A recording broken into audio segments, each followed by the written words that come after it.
দেখো বন্ধুরা, আমাদের এখানে কীরকম জল উঠেছে।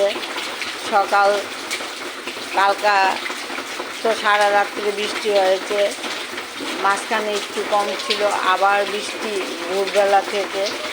আমার বাড়ির চতুর্দিকে আশেপাশে নদী ভরে জল এসেছে। দেখো কি জল, জলে একদম থই থই করছে। দেখো বন্ধুরা, দেখেছো? এই এখন আমরা কি করব, ঘরে বসে বসে কি খাবো? আমার ফেসবুকের বন্ধুরা যদি আমাদেরকে খাবার এনে দেয়।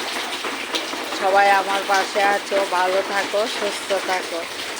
দেখো জল কি পরিমাণে বেড়েছে, দেখেছো বন্ধুরা? হাওড়া নদী ভরে এই জলটি উঠে এসেছে। পাশে থেকো সবসময়, আমি সব কিছুই তোমাদের সঙ্গে শেয়ার করি। ভালো থাকো।